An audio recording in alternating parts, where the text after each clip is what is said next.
प्रथम आपंकर CSC ID open करने digitalseva.gov.in वेबसाइट तापर आपंकर सर्च बार सर्च करेंगे जीवन GEEVN सर्च कला जीवन प्रमाण ऑप्शन आसो क्लिक करेंगे लॉगिन विथ डिजिटल पोर्टल पर क्लिक करेंगे किसी इंटरफेस आसो जो आपको प्रोसीड्यूर पर क्लिक करा पड़ो प्रोसीड्यूर क्लिक कलापर देखो आगुरी मंत्रा डिवाइस यूज करूँ तो मंत्रा डिवाइस पलि आऊँच तब आप करेंगे ना अदर डिवाइस उपर क्लिक करेंगे अदर डिवाइस क्लिक करके प्रोसीड्यूर पर आप क्लिक करेंगे प्रोसीड्यूर क्लिक कलापर ये किसी पॉपअप पलि आसो जो आपको ओके उपर क्लिक करार अच्छी कहीं बर्तमान अल्फा डिवाइस चेंज करा तो अब जब आप पूर्व अच्छे भल कथा देखूँ ये मुझे आगुरी मोर कौन से स्टार्टेक यूज करी तो स्टार्टेक ही शो कर तो ये आप device type fingerprint show click करेंगे कारण आईरिस डिवाइस तो यूज करा ना आईरिस डिवाइस अच्छी तो यूज करेंगे इस जगह आप डिवाइस नेमटा आपंकर डिवाइस पछपटे लिखाई तो मुझे यूज कर MSO 1300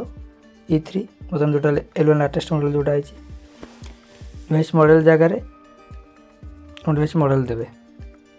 बाकी नेमटा टोटल लिखे MSO 1300 E3 RD L1 device model number जगह मॉडल नंबर आप जहाँ थी देवे ठीक है देवे मुझे जहाँ दूसरी ताको देवेनि कारण आप मॉडल नंबर अलग थाईपे सीरियल नंबर भी अलग थाईपे तो मोर मॉडल नंबर अच्छी MPHSE जहाँ भी अच्छी मुझे पब्लिक कहूनी बाकी सीरियल नंबर भी पब्लिसिटी मुझे करूँ ये आप सीरियल नंबर जहाँ थी डिवाइस ठीक है देवे मन रखते सीरियल नंबर भितर गोटे आई ऑप्शन थाए पिला प्राय 1 बोली भावती नंबर भर गोटे आई थी प्रथम अच्छी 2434 तार अच्छी 1 आई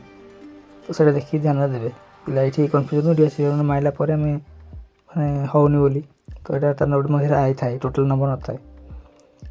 तौक आसवे ये आपंकर ना नेक्स्ट सब थी आड्रेस थी खाली कैप्चाटा भरवे भरिकी अपडेट उपर क्लिक करेंगे अपडेट उपर क्लिक कलापर आप लिखे device registration has been updated successfully okay उपर क्लिक करेंगे बर्तमान आप न्यूज जाकि न्यूज मान जब आगुरी प्रमाण कर डाउनलोड करेंगे।